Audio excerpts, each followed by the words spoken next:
To KZN now, the family of a Mayville Secondary school pupil in that province is calling for justice. The grade 10 pupil was allegedly involved in a fight with fellow and former pupils of the school when knives were drawn. The victim is said to have been stabbed during the altercation. He died while being rushed to hospital. Let's go to eNCA's Lethiwe Mdluli, who's following the story for us, and she joins us now live for more details. Lethiwe, what exactly are people telling you happened? Have you spoken to eyewitnesses? Well, Maseko, I've spoken to SADTU, and what they're saying is that schools in KZN have become a war zone. And this is following the recent stabbing of a learner at Mayville Secondary School. This happened last week, where we do understand that the learner was actually coming from school when this happened. And a few former students of Mayville Secondary School then went to him, and a fight broke out. We do understand that during that fight, knives were drawn, and he was stabbed to death during that altercation. We have been speaking to his family, and of course the family is devastated, and they are calling for justice. We've also spoken to SADTU here in KZN and also the Department of Education, getting their reaction to what is happening, because just this year alone there's been numerous incidents of stabbing in schools that we've heard of, that we have attended. The last one happened in Doesn't where 4 students were stabbed. Luckily, in that school, in Doesn't High School, no one there was no death, if I can put it that way. But at Mayville, of course, Mpendulu, who was a grade 10 learner, unfortunately lost his life during that altercation. We have been speaking to SADTU about this, and they are saying that the community actually needs to get involved in these situations, because they are finding that even security guards at school are failing to protect learners while they are at school, because a lot of these people that come into these schools and start these altercations are known to the community, and they are urging the community to work together with the Department of Education to try and find a solution to these incidents. The violence in schools here in KZN has been escalating for some time, and we have been speaking to the department about it, and there seems to be no solution though in place, because even putting security guards at school is not helping. But while speaking to SADTU about this matter and getting their reaction, this is what they had to say.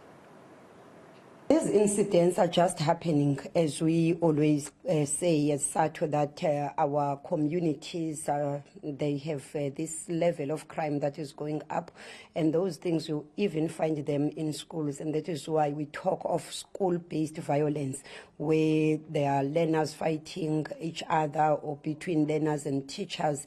But sometimes you just see these things that they stem from the community, and that is why in this particular case, those people were waiting for the learner outside the school, and then they stabbed him to death. It's unfortunate, and it's something that really needs attention, because our schools are slowly becoming war zones.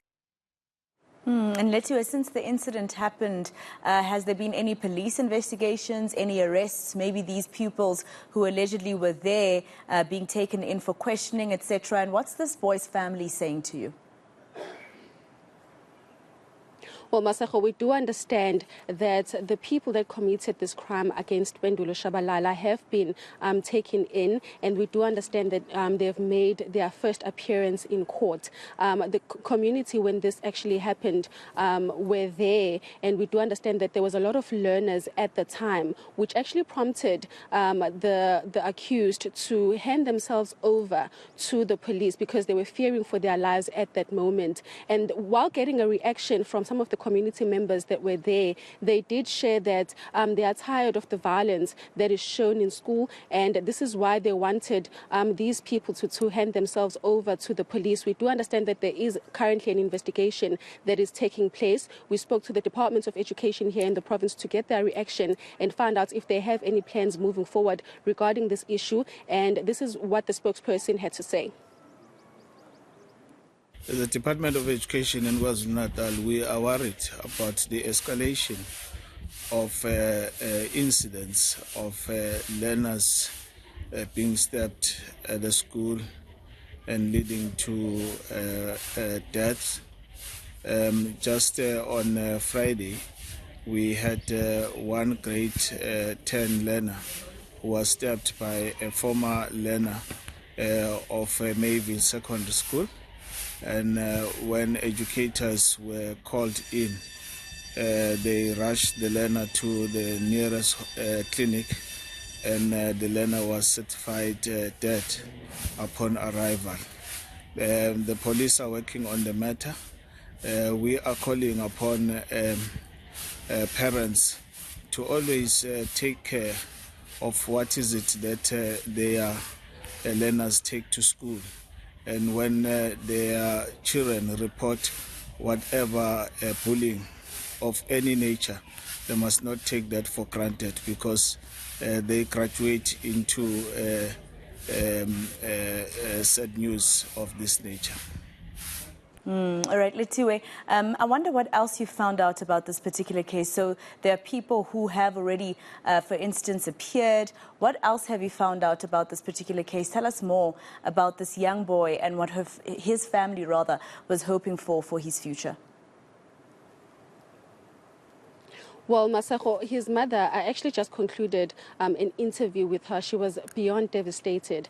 She was just sharing how her son basically was such a bright student, and even though he was troubled, she still believes that he did not deserve to go in this manner. She did share that she was very frustrated by the way the school handled this whole situation. She did share that on Friday, when they heard about this news, some of the mothers from the community actually went to the school to try and get help from the teachers. But unfortunately, the teachers were minding their own business. This is what the mother has shared with us. And she is sharing that if someone actually got involved quite sooner, maybe her son would have actually survived this ordeal.